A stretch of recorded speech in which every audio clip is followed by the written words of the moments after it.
Ok, Dios les bendiga a todos en este momento. Estamos de nuevo en la clase de la Escuela Dominical de la Iglesia Wesleyana de Aguas Buenas. Seguimos con el libro del discípulo, edición especial de la Iglesia Discípulos de Cristo. En unas clases muy buenas, muy interesantes. Se están dividiendo por unidades. Ya tuvimos 4 clases de la unidad número 1, la autoestima, donde vimos 4 temas. Somos creación de Dios, somos capaces, Dios nos creó, Dios no crea basura, Dios crea cosas buenas, somos capaces, tenemos dones, tenemos talentos, unos más que otros, unos más sobresalientes que otros, pero todos somos parte del cuerpo de Cristo. Y entonces somos decididos, o sea, ahí vimos la lección de Esther, de que Dios espera y quiere y nos da el poder para tomar decisiones, de hablar de Él y testificar de Él, de su poder, aunque lo que nos rodee sea peligroso o nos amenace, nos sintamos amenazados y amedrentados. Y por último, somos fortalecidos. Dios nos da el poder, recibiréis poder cuando haya venido sobre vosotros el Espíritu Santo y me seréis testigos. Dios nos da el poder para, con la estima de que somos creados por Dios, somos imagen de Dios, somos hijos de Dios y decididos para obedecerle, Dios nos fortalece entonces para hacer eso mismo, obedecerle en todo momento. Esas son las 4 lecciones que dimos de la autoestima. Ahora vamos a la segunda unidad, que es el perdón. La importancia del perdón para la vida de un ser humano. Si bien es cierto que hay que tener una buena autoestima, saber que tenemos valor ante los ojos de Dios y ser decididos y fortalecidos, en algunos casos es necesario poder perdonar y ser perdonados, las dos cosas, o pedir perdón. Estas cosas en algunos casos son difíciles, pero son necesarias para que podamos entonces vivir el perdón de Dios, que se podría decir que esa es la esencia misma del Evangelio. Las buenas nuevas, el Evangelio, es que Dios me perdona de mis pecados. Y ese mensaje es el corazón de las buenas noticias. No poder vivir, no poder recibir perdón, dar perdón y vivir perdón, no estamos en el Evangelio. No estamos en las buenas nuevas. Lo estamos fallando por más doctrina y teología que sepamos, por más dones de lenguas, profecías que tengamos. El perdón es lo que me permite estar en una libre comunión con Dios. No perdonar detiene, paraliza, inutiliza, desactiva por completo mi relación con Dios, por más milagros que haya, por más dones que yo tenga. Por eso es que este es el corazón del Evangelio, de las buenas nuevas. Dios perdona pecados. Ok, estamos en la lección número 4, 5, perdón. El perdón nos libera. Esto es Génesis capítulo 45, del 1 al 5. En esta clase pues tenemos que ver cuán importante es el problema de el perdón.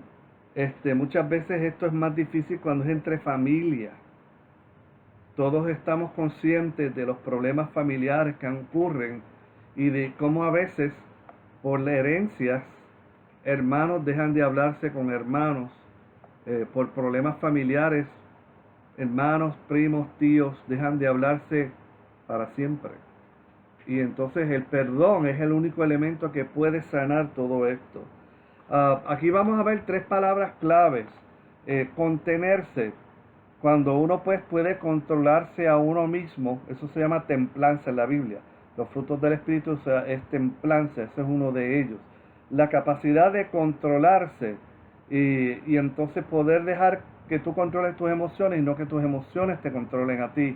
No es suprimir, no es apagar tus emociones, no es sacarla de tu vida. Dios fue el que puso las emociones, pero no nos deben controlar. Para eso es que Dios puso un cerebro, para que controle nuestras acciones. El perdón, pues claro, dice aquí, es una acción, una decisión, que es lo que vamos a ver, de remitir una deuda, una ofensa. Entonces, o perdonamos y somos perdonados.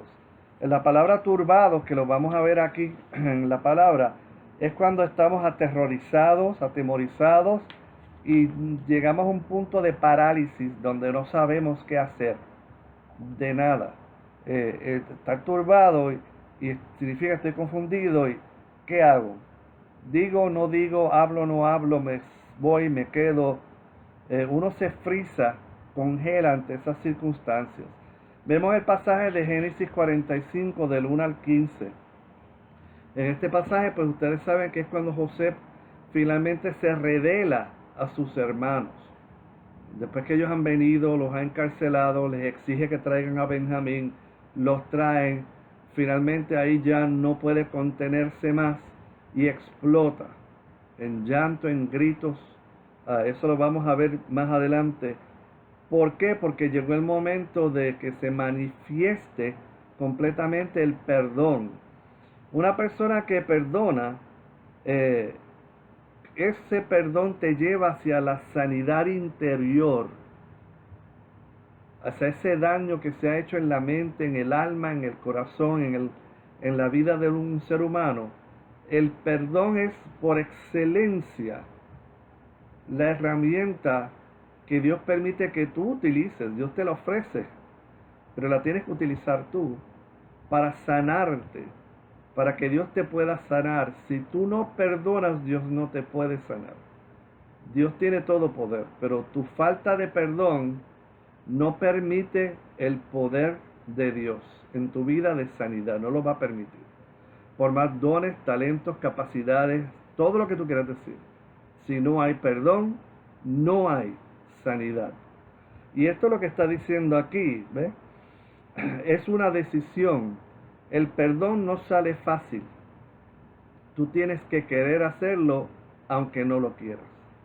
Aunque tus sentimientos y emociones digan, me hicieron daño, amén, eso es así. Con todo y eso, tomamos la decisión de perdonar. El amor, de hecho, es una decisión. Pensamos que es un sentimiento. Yo no siento amor por fulano.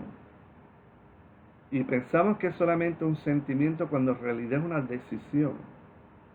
El perdón es igual. Yo no siento que lo puedo perdonar. Nunca lo vas a hacer. Por más regalos que te haga, por más frases positivas, el perdón es una decisión de no cobrar venganza, de no tomar la justicia en tus manos, de no hacerle pagar lo que se merece que te pague por el daño que te hizo, que le hagas lo mismo que te hicieron. El perdón no se alegra de la venganza. El perdón no disfruta de que qué bueno, me alegro que te haya pasado lo mismo que a mí. Esa persona no ha perdonado. Se está revolcando en su propia amargura. Se ríe, pero no es feliz. Se ríe, pero no hay paz y sanidad en su mente. Disfruta del dolor ajeno, porque como le hicieron doler a él o a ella, pues ahora disfruta del dolor ajeno, y eso es caer en el sadismo. Por lo tanto, no es sanidad. Todo lo opuesto, es enfermedad del alma. Y es lo que tenemos que entender, o sea, tenemos que decidir perdonar. La razón por la cual no queremos hacerlo, y lo vamos a ver al frente, es porque pensamos que nos vamos a ver como débiles. Si lo perdono, él se va a sentir contento de que él tenía la razón y que pues me vino a pedir perdón. Me perdonó, ¿sabe? Él se dio cuenta de que no me podía seguir odiando. Yo gané la pelea. Y podría ser que ese sea el caso. Pero aunque fuera, entonces tú eres el que está sanado por perdonar. El otro, quien se revuelca de nuevo en su pobre condición de salud mental, contento de que lo perdonaron, de que no tiene que pagar nada por lo que hizo, y si él no dice que es malo, pues no lo es. Esa persona no tiene sanidad, no tiene libertad. Esas dos cosas no las tiene. Por más que se revuelque en su alegría, no es feliz.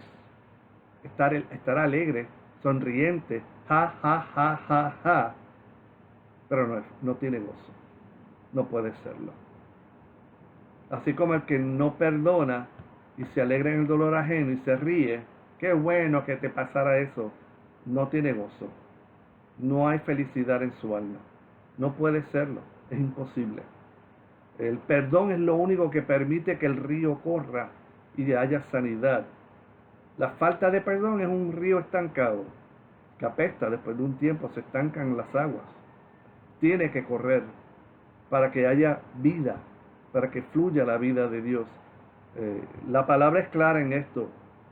Cuando se enseña la oración del Padre Nuestro, que los discípulos piden que le enseñen, es bien clara cuando Cristo dice, si tú no perdonas, Dios no te perdona.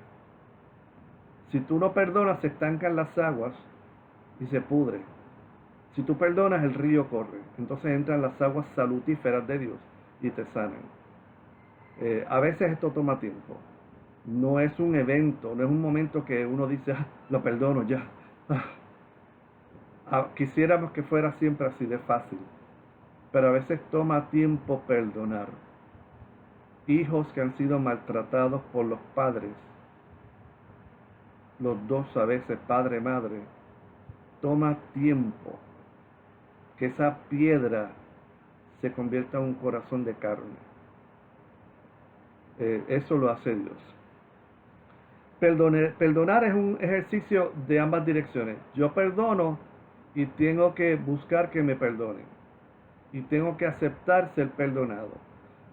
No solamente es que yo perdone a la persona, es que a veces voy a tener que pedir perdón, pero a veces también es reconocer que yo he hecho daño y aceptar que me perdonen. A veces yo no admito que he hecho daño. Bueno, si te sientes mejor, perdóname. Mira, me perdonó, pero yo no hice nada malo. El perdón significa que yo acepto, cuando me perdonan, que hice algo malo. Siempre hay personas inmaduras, caprichosas, que por su propia falta de madurez te van a decir, tú me hiciste daño, pero yo te perdoné. Y quizás no saben nada de lo que están diciendo. Quizás están hablando en su propia inmadurez, inseguridad, falacia, soberbia, arrogancia.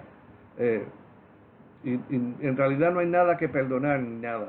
Simplemente pasaron por un proceso de disciplina y no lo reconocen así, dicen que le hicieron daño y pues yo te perdoné. O sea, a veces, por ejemplo, un patrono tiene que votar a un empleado porque no está haciendo un buen trabajo. A veces en una iglesia tú tienes que votar a una persona, sacarla. Si no es votarla de la iglesia, al menos sacarla de lo que está haciendo. Y esa persona va a decir, el pastor me hizo daño, pero yo lo perdono. Esa persona en realidad no está perdonando a nadie, porque a veces hay que sacarlo. Está haciendo daño. Un pastor no tiene a veces alternativa. Por más intentos de sanidad que haga, no logra que la persona responda, reaccione, recapacite. Entonces ya no queda alternativa más que, mira, ya no puedes seguir dirigiendo, ya no puedes seguir tocando la guitarra en el grupo, ya no vas a dirigir un devocional. La Biblia habla sobre eso y en muchas iglesias se practica lo que se llama una disciplina. Y esa persona a veces se resiente contra el pastor, contra los líderes, o contra un hermano que le llama la atención. Y vanagloriosamente dice, yo lo perdono, cuando en realidad no hay nada que perdonar. O sea, tú hiciste algo malo, se te puso en disciplina, no te gusta, te duele la disciplina y dices que te hicieron daño. Me hicieron daño mis enemigos, cuando en realidad fue la disciplina de Dios en tu vida y no tienes nada que perdonar, tienes que pedirle perdón a Dios. Aquí en este pasaje bíblico,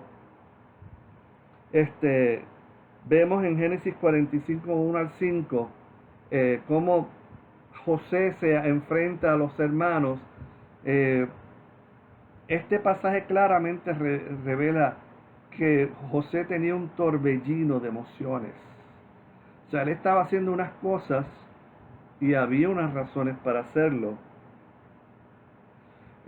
Pero había montones de cosas pasando en su mente y no las estaba manejando en el momento, o más bien no estaba entendiéndolas. No es hasta que pasa el tiempo que José como que poco a poco va entendiendo lo que está pasando, que no era fácil. Tenía las emociones de la venganza, de que aquí el nene debilucho que no podía contra mis otros hermanos, ahora estoy en una posición donde puedo mandar a pedir soldados y los atraviesan con una lanza de un lado a otro, como mínimo.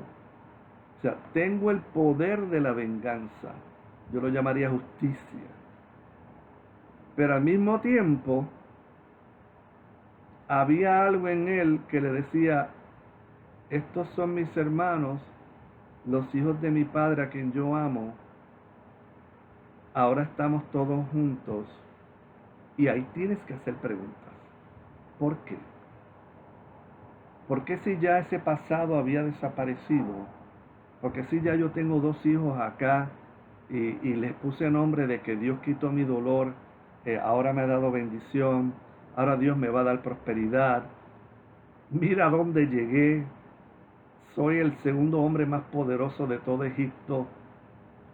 Y Egipto siempre ha sido poderoso. O sea, ¿por qué? ¿Por capricho, por buena suerte, por cosas de la vida, vueltas que da la vida? ¿O acaso Dios tenía un plan y yo no me había dado cuenta? No me di cuenta cuando estaba en el pozo, no me di cuenta cuando me vendieron, no me di cuenta cuando fui esclavo de Potifar y parecía que de momento todo estaba mejorando y sorpresa, me acusan falsamente de falsa moral, atacan mi integridad moral, me encuentro en un calabozo injustamente y de la noche a la mañana solo por algo inconsecuente interpreté dos sueños. Ahora me encuentro siendo el segundo hombre más poderoso de Egipto. Tienes que alar la emergencia y empezar a pensar. ¿Por qué? ¿Para qué? ¿Cómo? ¿Dónde? ¿Cuándo? ¿Qué pasó aquí? ¿Por qué Dios permitió todo esto? ¿Por qué sufrí tanto y ahora no sufro? ¿Y por qué ahora me encuentro a mis hermanos? O sea, ¿Dios quiere que yo cobre venganza o hay algo más aquí detrás que no se ve a flor de piel, que no se ve aquí en mis narices? José tuvo que haber tenido lo que se llama introspección, el autoanálisis de los eventos y decir, mira, aquí hay algo más allá de mi persona. Yo no llegué a esta posición por mi causa, por mi fuerza. Llegué por la manera más indirecta posible. Unos sueños. Yo iba a morir en ese calabozo, injustamente, y ahora injustamente, porque no me lo gané, soy gobernador de Egipto. ¿Qué planes tiene Dios? Y tú tienes que ver eso y decir, ¿qué Dios quiere conmigo y con mis hermanos? ¿Que termine todo aquí? ¿O hay algo más allá? Y sabes, José se empezó a dar cuenta de que su relación tenía que volver a comenzar. De que había una pieza que no estaba ahí. Si bien era cierto que Dios lo bendijo y le dio hijos, le dio esposa, le dio poder y autoridad, había una pieza que faltaba en el rompecabezas. Y esa pieza era clave para poder completar el rompecabezas y entender el por qué, para qué, cómo, dónde, cuándo, quién. Todas las preguntas que empezaban a caer en su lugar con esa pieza. Restaurar mi relación con mis hermanos. No era la opción, pero ahí estaba. La venganza era la primera opción. Pero entonces apareció la segunda opción. ¿Por qué en vez de cobrar venganza, no restauro? Y la llave era el perdón. Que no se merecían, que no se lo habían ganado. Pero José, entre sus alternativas, los mato, no los mato, los hago sufrir, no los hago sufrir, los perdono y borro el pasado y no los mato. Esas alternativas, el que las da es Dios. Dios es el que te ofrece alternativas cuando tú menos lo esperas, de la manera menos esperada. Pregúntale al pueblo de Israel, 400 años y pico después de esto, cuando Moisés, llevándolos en libertad hacia la tierra prometida, se enfrenta a un mar, tiene montañas a los lados y tiene el ejército de Egipto detrás. ¿Cuáles eran las alternativas? O me meto al mar a nadar y ahogarme, o sea, es una alternativa de muerte, o voy con Egipto al ejército y van a matar a muchos cuantos aquí, y los que sobrevivamos vamos a quedar como esclavos. O sea, segunda alternativa de muerte, y Dios le presenta la tercera alternativa de vida. Yo voy a partir las aguas y tú vas a caminar hacia la tierra prometida. La sanidad viene a través de la fe y de la expresión, el caminar en esa sanidad que Dios te está ofreciendo. José tenía que caminar el perdón. Era la única manera que podía escapar de las alternativas de muerte. Ahí era que se abría el mar cuando él perdonaba y podía caminar hacia la tierra prometida donde fluye leche y miel, donde está el perdón. El perdón era la llave para caminar. Si no, se quedaba en Egipto. Si José no hubiera perdonado a sus hermanos, no hubiera habido un pueblo hebreo volviendo a la tierra prometida que fluye leche y miel.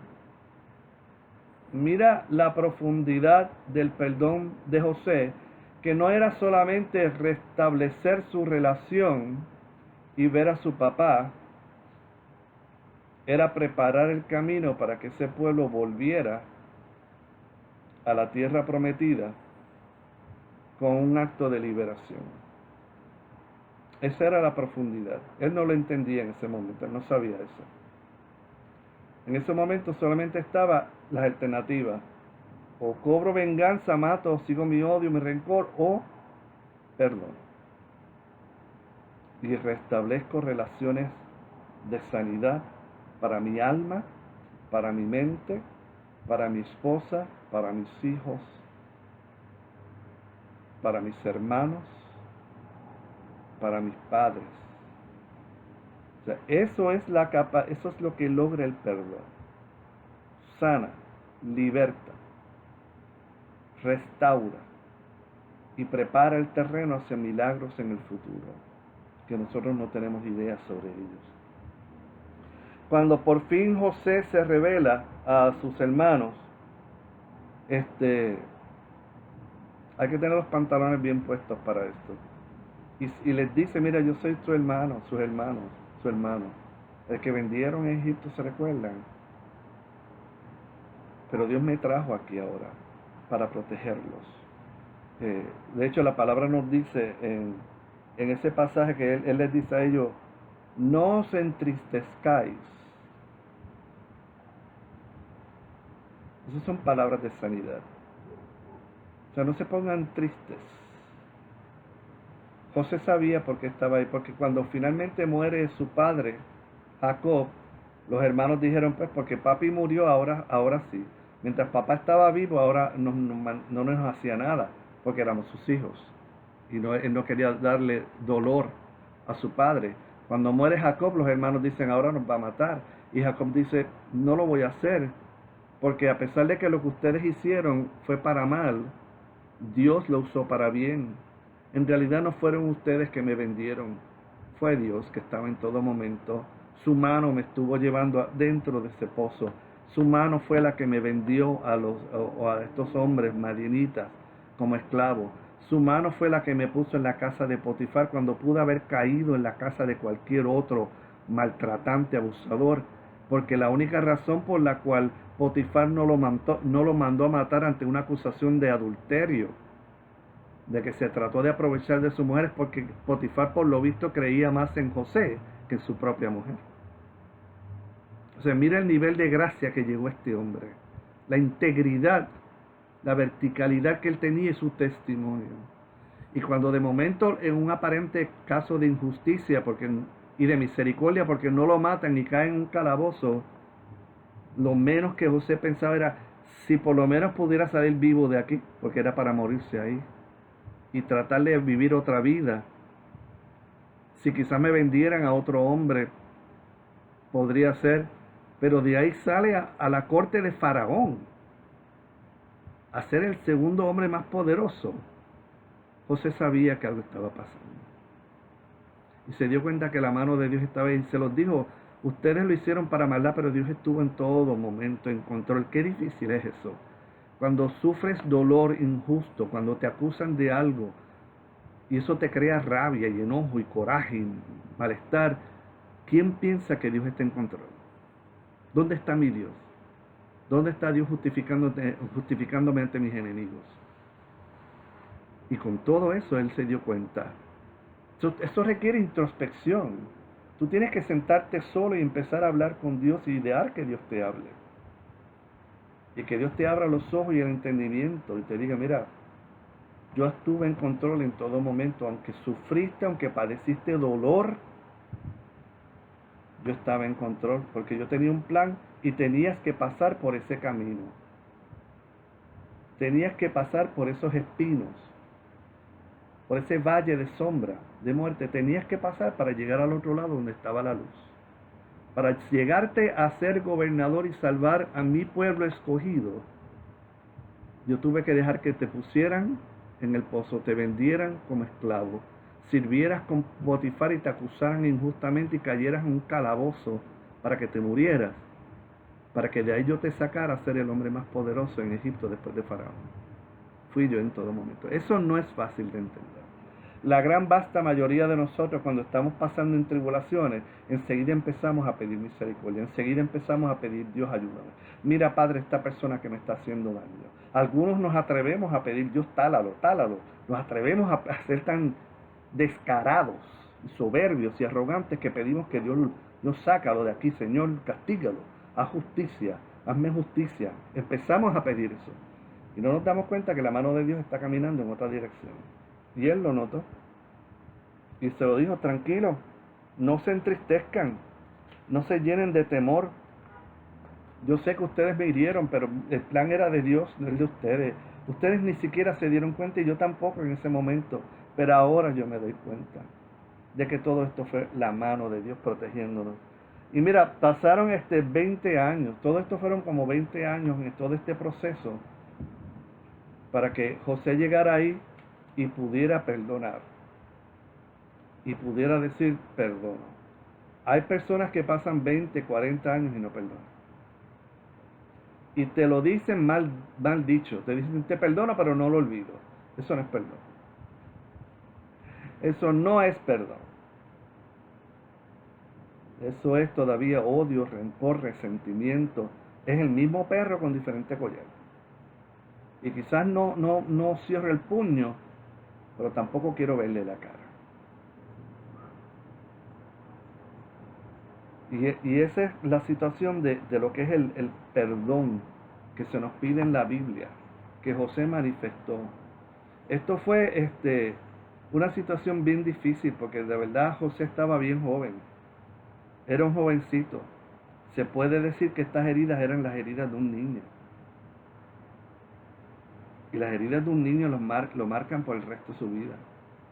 El perdón es lo único que sana una herida de la niñez. Es lo único. No hay psicólogo que cambie eso. En la página 78 quiero leerles este párrafo. Voy a leerle 2 o 3. Ese encuentro entre hermanos debe servirnos de ejemplo para que decidamos, mira cómo dice, no sintamos, no es que tú sientas. Decidamos comenzar un proceso de sanación integral en nuestra vida. A veces la sanidad, cuando tú perdonas, no es inmediata. Toma tiempo. Esa sanidad integral por dentro va a requerir de horas, días, semanas, meses, a veces años. Pero hasta que no comiences a perdonar, no comienza la sanidad. Hasta que no abras la válvula aquí, la de acá, el agua de acá no entra. Se han demostrado que cuando reprimimos emociones, esto psicológicamente, científicamente se ha probado, que nos hacen daños y pretendemos ignorarlas. No, no, no, yo no le guardo rencor, no, no, yo no le deseo mal. Y miramos la cara y decimos por la boca para afuera que no les deseamos mal, cuando en realidad no le hemos perdonado. No importa el tiempo que haya pasado, de alguna manera nuestro cuerpo lo manifestará. O sea, literalmente se ha corroborado que esas personas que guardan rencor y odio y lo suprimen, lo aguantan, lo guardan, afectan su salud mental, afectan su salud física, se manifiesta en problemas cardíacos del corazón.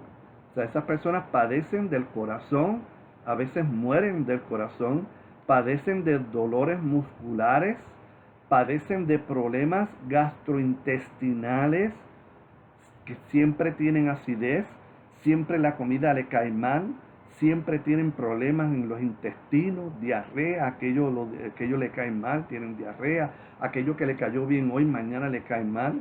Esas personas que retienen todo esto dañan su sistema interno, físico. No es solamente que tienen un dolor emocional, es que su cuerpo empieza a funcionar mal. Y por guardarlo hasta su corazón empieza a fallar. Esto ya se ha probado. Esto se han hecho experimentos tras experimentos, estudios tras estudios, y se ha visto que las personas que no perdonan, que guardan rencor, padecen más de estas condiciones. No estoy diciendo que todo dolor de corazón es porque tú no perdonaste, no te estoy diciendo que todo problema gastrointestinal es porque tú no perdonaste, pero las personas que no perdonan empiezan a verse estos síntomas a largo plazo, no es al día siguiente. A largo plazo tú los ves con el gastroenterólogo, con el cardiólogo, a largo plazo. No sabemos si José padecía de alguna afección cardíaca, alta presión o algún malestar físico producto de su asunto sin resolver. Pero, ciertamente, reencontrarse con sus hermanos trajo sanidad. Ahí fue que comenzó la sanidad física, si la había o no, la sanidad emocional, si la había o no. Ahí es donde comienza todo. Al perdonar muchas veces nosotros tenemos miedo de muchas cosas. Si lo perdono, él va a creer que lo hizo bien. Si pido perdón, él va a creerse que es superior a mí. Y yo no quiero pedir perdón porque entonces él me tiene controlado. Sabes, cuando tú das perdón, y esto vale la pena decirlo, tienes que entender que tú no eres superior a nadie. Que si alguien viene a pedirte perdón, tu deber ante Dios, por no decir tu obligación delante de Dios, es perdonarlo. Y si lo perdonas y te sientes superior a él, mira, me vino a pedir perdón. O sea, él se dio cuenta que estaba mal. Quiero que entiendas que tú eres reo de juicio. Eres reo de castigo divino de Dios y que hay buenas razones para pensar que tú no eres salvo. Tú vas a ir al infierno. Si esa es tu actitud, cuando tú perdonas a alguien que te pidió perdón, esa sonrisita así medio viral, me pidió perdón, ¿sabes? Él vino a pedirme perdón. Créeme que estás bien cerca del infierno. Bien, bien cerca. Personas así no entran al reino de Dios. Por más lenguas que hables, profetices, prediques, te graduaste de seminario, instituto, diriges devocional, tocas guitarra, batería, piano, cantas, dilo, estás más cerca del infierno que de Dios. Así que esos miedos tenemos que echarlos a un lado. Es así como encontramos libertad. De hecho, la persona que perdona se quita un peso de encima, ¿sabes? Se siente en paz. Consigo mismo, con otros, con Dios. Es un aspecto tridimensional. Paz conmigo, paz con otro, paz con Dios. Se siente en libertad. No siente ataduras de nada, de que hago o no hago, digo o no digo, o sea, se va eso por completo. Otorgar perdón, estoy en la página 79, el penúltimo párrafo. Otorgar perdón no nos convierte en dueños de otra persona. Pedir perdón tampoco implica que seremos oprimidos o que somos inferiores. El perdón nos acerca más a Dios, nos acerca a la reconciliación y a la sanidad integral, o sea, todo, mente, cuerpo. Eso es lo que ustedes han oído como psicosomático. Psico, mente, soma, cuerpo. Es una sanidad integral. Se sana la mente, se sana el cuerpo. Empieza el proceso de sanidad. Abres esa pluma, empieza a salir ese agua estancada y empieza a entrar el agua limpia. A veces toma, si el tanque es grande, son años, toma tiempo bajar, pero va saliendo el agua sucia. José descubrió que el propósito de su vida estaba en ese momento, en sanarlo, en sanarse, en dar perdón. Su dar perdón era la razón por la cual Dios lo había llevado ahí, porque ahí era que se iba a salvar sus hermanos, su padre y el pueblo de Israel. José no sintió que quería perdonar. José escogió perdonarlos. Escogió recordar lo bueno y desechó lo malo. Las dos cosas eran reales. Pero tú escoges cuál controla tu vida. Si lo malo en tu vida te controla, entonces vas a ser una persona amargada. Si lo bueno en tu vida te controla, tú vas a ser una persona feliz, libre, sano, en paz. Es una decisión. No viene fácil. No es fácil. Cuando Jesús dijo, Padre, perdónalos porque no saben lo que hacen,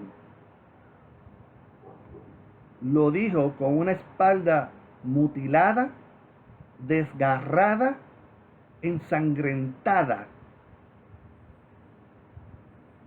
Lo dijo después que lo golpearon, se burlaron de él, le alaron la barba. Y lo dijo cuando la sangre chorreaba de la cabeza de las espinas, espinas que habían enterrado en su cabeza, con 3 clavos que atravesaban su cuerpo. En un proceso de agonía. Literalmente estaba en un proceso de que se estaba, como científicamente se puede decir, muriéndose. Estaba en proceso agonizante. Nosotros no entendemos lo que es eso. Nosotros decimos, oye, me estoy muriendo de hambre. No lo entendemos. No lo entendemos. Eso es una frase simplista. Cristo estaba muriéndose. Y ahí en medio de ese dolor, de las mismas personas a quien le hizo los milagros, la misma multitud que le predicaba salvación, a la misma gente que le expresó todo lo que era el poder salutífero de sanidad, de perdón, de salvación, que lo estaban crucificando, porque hasta los mismos fariseos él los amaba. Ahí en ese proceso Jesús decide. Él no sentía ganas de perdonar. Quiero que esto esté claro. Él no sentía, yo sentí como un fresquito y los perdoné. No. En esa angustia, él dijo, Padre, perdónalos, porque no saben lo que están haciendo. Él quiso elevar una oración que traspasó el espacio, traspasó el universo, llegó hasta el final del universo que no tiene final, retumbó a través de toda la eternidad. Padre, perdónanos. Se necesita poder del Espíritu Santo para perdonar a aquella persona que te ha hecho daño. Mucho daño. Por eso es que se nos llama a ser llenos del Espíritu Santo. El perdón es lo único que sana. Cristo murió siendo un hombre libre. Él nunca tuvo rencor en su corazón. Cristo murió en agonía, pero murió en paz, con Dios, con los hombres y consigo mismo. Esa paradoja no es fácil. Logró perdonar. Jamás el diablo, jamás la carne, jamás el mundo tuvo un agarre sobre Jesús. Jamás se corrompió su sanidad mental, psíquica, psicosomática. Nunca se deterioró. Él siempre fue sano, en su mente, en su cuerpo, en lo que pensaba, en lo que hablaba, en lo que hacía. Porque era un hombre que vivió siempre en el perdón, en el amor de Dios, porque él nunca pecó. Por lo tanto, eso es parte de lo que es el perdón de Dios, de restaurarte a una situación de no pecado. Él nunca estuvo en pecado, no lo conoció. Y como siempre vivió en eso, pudo dar de lo que tenía, aun cuando se estaba muriendo. Eso es el perdón. Eso es lo que esta clase nos quiere ayudar. Estamos en la página 80. Hay 3 puntos. Abajo, resumen. Cuando perdonamos y pedimos perdón, hallamos libertad. Como cristianos, a veces tendemos a pensar que cuando hablamos del perdón, nuestro rol se limita a ser quien lo otorga. O sea, tenemos que perdonar. Pensamos que ese es el único lado de la moneda. Es importante que aprendamos a perdonar y a pedir perdón, más allá del arrepentimiento que mostremos y manifestemos a nuestro Dios. Comenzar a identificar situaciones, conflictos no resueltos. Hay que empezar a rebuscar. A veces esta amargura tiene mucha tierra encima que le hemos tirado de años. Y aún nosotros los cristianos decimos que no, yo no tengo rencor, y sí lo tenemos. Está bien abajo, bien en lo profundo. No, yo lo perdoné. Y lo que queremos es engañarnos a nosotros mismos, engañar a otras personas, que a veces lo logramos. Usualmente me puedo engañar a mí mismo. A veces engaño a otras personas, nunca puedo engañar a Dios. Dios puede leer entre tus letras, tus palabras. Hay que identificar esos conflictos no resueltos, conductas, sentimientos que entorpecen nuestra paz y desarrollo como seres humanos, como creyentes. Es un proceso que, bien estructurado, traerá salud a todas las áreas de nuestra vida. O sea, es paso a paso, es lo que quiere decir ahí. A veces va a tomar, la sanidad toma tiempo. No es de un día para otro, no es una oración que hacen en el altar, ahí comienza. Hay personas que oran por ellos en el altar y ya. Gloria a Dios, el proceso es instantáneo. Pero hay otros que no. Perdonar requiere de tiempo, requiere de una sanidad. Nombrar, lograr expresar en forma verbal o escrita aquello que nos hiere es una herramienta muy útil. O sea, hay que empezar a ponerle nombre. Hay que tener el valor de decir, mira, yo de verdad no perdoné a fulano. Ponle nombre. Fulano de verdad a mí me cae mal. Fulano de verdad me hizo mucho daño. Y hay que empezar a verbalizarlo y ponerle nombre, ponerle círculo, desenterrar todo eso y míralo ahí, debajo de toda esa tierra, piedras de años y años, ahí está. Yo estoy resentido, yo estoy amargado, tengo odio, ponle nombre. No juegues al hipócrita espiritual, no, yo estoy en Cristo, yo estoy en Cristo. Y a veces solamente como en el ejército una cortina de humo para tapar toda la guerra que está ocurriendo dentro de ti.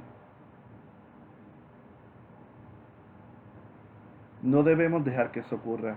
Tenemos que empezar a ponerle nombre. Yo estoy resentido, yo odio, tengo amargura. Quisiera que Dios me hiciera justicia y lo vemos de esa manera, ¿no? Le echamos la culpa a Dios. ¿Por qué tú no me haces justicia? Pues yo no voy a cobrar venganza. A mí es la venganza, dice Jehová. Pero ¿por qué no lo haces tú? Y en vez de venganza decimos justicia. Hazme justicia. Hazme justicia. Y lo que queremos es ver la venganza hecha por Dios en otra persona y Dios me hizo justicia, pero yo no me sané. Y cuando vuelva a ocurrir la herida, vuelvo a estar resentido, vuelvo a estar amargado, vuelvo a tener odio y vuelvo a pedir justicia. Porque no he sabido perdonar. Perdonar a veces toma tiempo, es difícil, requiere hacer una decisión y se aprende. Hay que aprender a perdonar, porque no estamos acostumbrados a ello. Quizás por eso muchas veces no entendemos y somos tan mal agradecidos con el perdón de Dios, porque de verdad no entendemos lo que le costó a Dios perdonarlo. Contemplar la muerte de su único hijo en la cruz.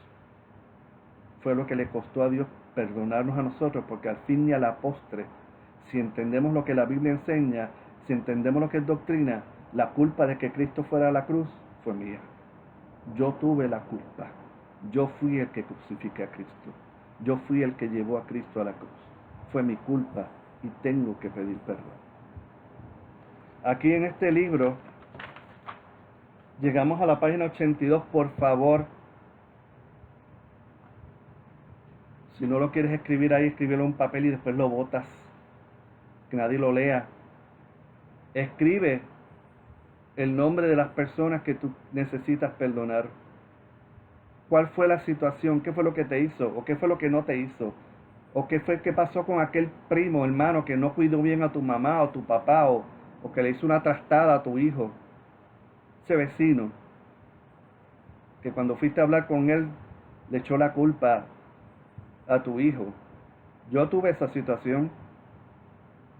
Yo tuve que ir a hablar con un vecino, que su hijo le tiró una patada con una bola a mi hija en una bicicleta y la tumbó, salió llorando. Cuando fui a hablar con él, él echó la culpa a mi hija, le dijo, ella no sabe guiar bien bicicleta. No es fácil.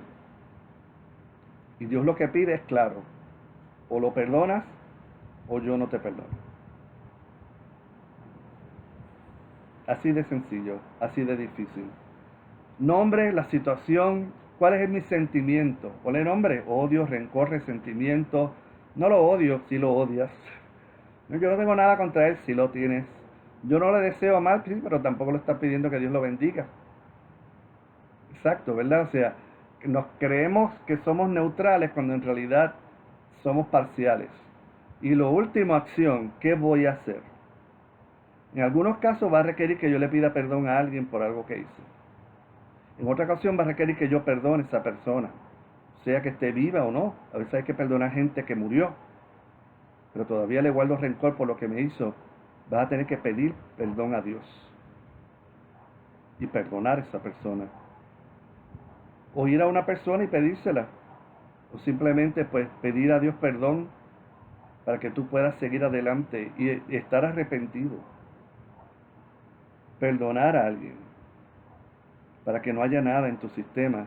Y si queda algo, pues perdónalo todos los días, todo el día, cada minuto, hasta que se sane. Deja esa pluma abierta para que salga el agua sucia, estancada, y entre la nueva. Déjala correr, déjala correr. Deja que esa agua siga corriendo, hasta que por fin ese tanque gigantesco de amargura, tú empieces a ver el agua limpia saliendo. Eso es lo que Dios quiere para nuestras vidas. Esta clase es clave. En Lucas, cuando los discípulos pidieron que les enseñara a orar, lo dijo claramente en Mateo también. Si tú no perdonas, yo no te perdono. Es así. Si tú no abres esta pluma por aquí, pues el agua limpia no va a entrar. Estamos jugando con nuestra salvación. Tú no eres mejor que nadie si perdonas a alguien. Si perdonas a alguien, permite que esa experiencia te acerque a Dios en humildad. Y perdónalo de corazón. Si tienes que pedir perdón, respira profundo, coge aire y ve y habla con la persona. Esa persona que no te habla, ese familiar que no te habla, ese vecino que no te habla, perdónalo en el nombre de Jesús. Aunque no lo sientas, toma la decisión y procede a perdonar aunque después te sientas igual, pero sigue perdonándolo todos los días. Abre esa válvula, esa pluma, y al principio el agua sigue saliendo sucia. Ábrela todos los días, perdónalo, perdónalo, perdónalo, hasta que el agua empiece a salir sana, limpia. Esa es, y quiero terminar diciendo esto, esa es la perfecta voluntad de Dios para nuestras vidas. Dios quiere que no solamente recibamos su perdón, sino que perdonemos en humildad. Que pidamos perdón, si tenemos que pedirlo, pidamos perdón. Esa es la perfecta voluntad de Dios. Dios les bendiga a todos.